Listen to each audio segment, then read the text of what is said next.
ఇంకా భారత కథను మొదలు పెడతాను, వినండి. పంచపాండవులలో అర్జునుడు ప్రముఖుడు. అతడే శ్రీకృష్ణునికి బావ. అర్జునుని కుమారుడు అభిమన్యుడు. అభిమన్యుని కుమారుడు పరీక్షిత్తు మహారాజు. ఆ పరీక్షిత్తు మహారాజు కుమారుడు జనమేజయుడు. ఆ జనమేజయుడు ఒకసారి ఒక మహాయజ్ఞం చేస్తున్నాడు. సరమ అనే దేవతల కుక్క కుమారుడు సారమేయుడు. ఆ సారమేయుడు ఆ యజ్ఞం చేసే చోటికి వచ్చి ఆడుకుంటున్నాడు. జనమేజయుని తమ్ముళ్ళు అది చూచారు. వారు ఆ కుక్క పిల్లను కొట్టి తరిమేశారు.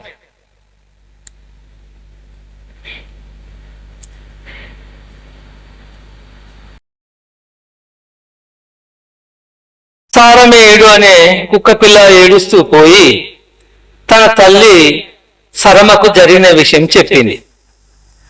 సరమ కోపంతో జనమేజయుని వద్దకు వచ్చింది.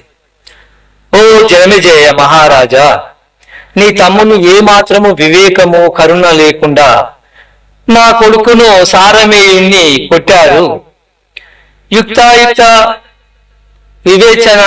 విచక్షణ లేకుండా మంచివారికి సాధువులకు అపకారం చేసేవారికి అకారణంగా ఆపదలు వచ్చి మీద పడతాయి అని పలికి ఆ సరము అనే కుక్క వెళ్ళిపోయింది. తరువాత కొన్నాళ్లకు జనమేజయుడు తాను చేయుచున్న యాగం పూర్తి చేశాడు. తన రాజధాని హస్తినాపురం. ఇంతలో జనమేజయునికి సరమ మాటలు గుర్తుకు వచ్చాయి. చేసిన తప్పుకు శాంతి చేయిద్దామనుకుని తగిన ఋతుకు కోసరం అన్వేషిస్తున్నాడు. ఆ క్రమంలో శృతుశ్రవణుడు అనే మునిని కలుసుకున్నాడు. అతనికి నమస్కరించి ఇలా అన్నాడు, తమరి కుమారుడు సోమశ్రవణుని నాకు పురోహితునిగా పంపండి అని అర్థించాడు. దానికి తండ్రి సమ్మతించాడు. జనమేజయుడు సోమశ్రవణుని పురోహితునిగా స్వీకరించాడు. సోమశ్రవణుని ఆధ్వర్యంలో అనేక పుణ్యకార్యములు చేశాడు. పైలుడి శిష్యుని పేరు ఉదంకుడు. ఉదంకుడు గురువులను భక్తితో సేవించి అనిమ, లగిమ, ప్రాప్తి, ప్రాతామ్యం, మహిమ, ఈశత్వం, వశిత్వం, కామన సాయిత అనే 8 సిద్ధులు పొందాడు. ఒకరోజు గురువు గారి భార్య ఉదంకుని పౌష్యుడు అనే మహారాజు భార్య వద్దనున్న కుండలములు తీసుకుని రమ్మని పంపింది.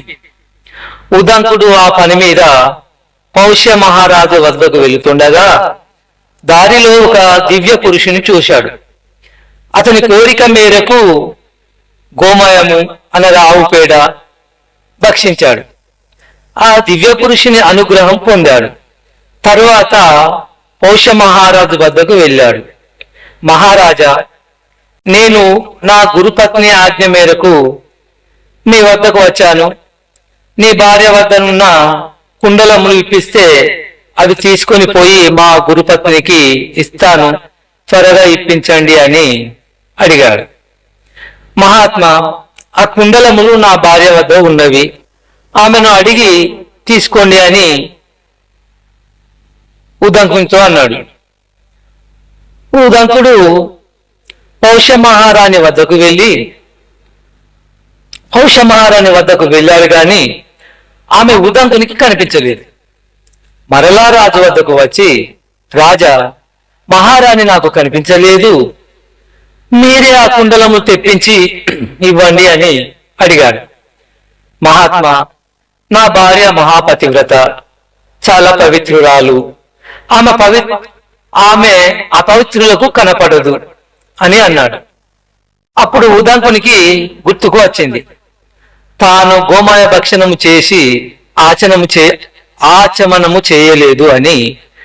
ఆ అపవిత్రత వలన రాణి తనకు కనబడలేదు అని అనుకున్నాడు. వెంటనే తూర్పు తిరిగి కాలు చేతులు శుభ్రంగా కడుక్కొని ఆచమనం చేశాడు. వెంటనే పౌష్యాదేవి వద్దకు వెళ్ళాడు. ఆమె ఉదంకునికి కనపడింది. ఆమెను కుండలములు అడిగాడు. ఉదంకుడు ఆమె కుండలములు ఉదంకునికి ఇచ్చింది. ఇలా చెప్పింది ఉదంకునితో, కుమార, తక్షకుడు ఈ కుండలములు అపహరించవలనని చాలా కాలం నుండి వేచి ఉన్నాడు. తక్షకుడు మాయలమారి, కాబట్టి నీవు ఈ కుండలములు తక్షకుని కంట పడకుండా భద్రంగా తీసుకొని పో అని చెప్పి పంపించినది. అలాగే అని ఆ కుండలములు తీసుకొని ఉదంకుడు పౌష్యుని వద్దకు వెళ్ళాడు. పౌష్యుడు ఉదంకుని భోజనం చేసి వెళ్ళమన్నాడు. సరే అని ఉదంకుడు భోజనం చేస్తూ ఉంటే ఆ భోజనములో ఒక వెంట్రుక వచ్చినది. ఉదంకుడు పౌష్యుని చూసి, నీవు నాకు అపవిత్రమైన భోజనము పెట్టావు, కాబట్టి నీవు గుడ్డివాడి వైపు అని శాపం పెట్టాడు. నేను చేసిన చిన్న తప్పుకు ఇంత పెద్ద శాపం ఇచ్చావు, కాబట్టి నీకు సంతానము కలగకుండాగాక అని ప్రతిశాపం ఇచ్చాడు పౌష్యుడు. తన తప్పు తెలుసుకున్నాడు పౌష్యుడు. అయ్యా, నాకు సంతానం కావాలి, దయచేసి తమ శాపం ఉపసంహరించుకోండి అని పౌష్యుణ్ణి ప్రాధేయపడ్డాడు ఉదంకుడు. ఉదంక, మీ బ్రాహ్మణులకు మనసు నవనీతము, కానీ మాట కర్మశము, కానీ మా క్షత్రియులకు మనసు కర్కశము, కానీ మాట సౌమ్యము. బ్రాహ్మణులకు తన శాపం ఉపసంహరింపగలరు, కానీ క్షత్రియులకు అది సాధ్యం కాదు. కాబట్టి నీవు నాకు ఇచ్చిన శాపము ఉపసంహరింపుము అని అడిగాడు. అలాగే అన్నాడు ఉదంకుడు. నా శాపము కొద్ది కాలము మాత్రమే ఉంటుంది, తరువాత శాప విమోచనం అవుతుంది అని చెప్పి ఉదంకుడు కుండలములతో సహా గురుపత్ని వద్దకు వెళ్తున్నాడు. దారిలో ఒక జలాశయం కనపడింది. ఉదంకుడు తన కుండలములను ఒక పవిత్రమైన ప్రదేశంలో పెట్టి తాను జలాశయంలో దిగి అనుష్ఠానం చేసుకుంటున్నాడు. ఇంతలో తక్షకుడు ఒంటి మీద బట్టలు లేకుండా నగ్నంగా అక్కడకు వచ్చి ఆ కుండలములు తీసుకొని పారిపోయాడు. ఉదంకుడు ఇది చూసి తక్షకుని వెంబడించాడు. తక్షకుడు ఒక రంధ్రం గుండా నాగలోకానికి పారిపోయాడు. ఉదంకుడు కూడా నాగలోకానికి వెళ్ళాడు. అక్కడ ఉన్న నాగరాజులను పేరు పేరున స్తుతించాడు. తన 1000 పడగల మీద భూభారం మోస్తూ శ్రీమన్నారాయణుడికి శయ్యగా వెలుగొందే అనంత, నీకు నమస్కారము అని నమస్కరించాడు. సమస్త నాగలోకమును రాక్షసుల బాధ నుండి రక్షిస్తూ మహాశివుని మెడలో అలంకారంగా వెలుగొందుతున్నావు వాసుకి, నన్ను అనుగ్రహించు అని వేడుకున్నాడు.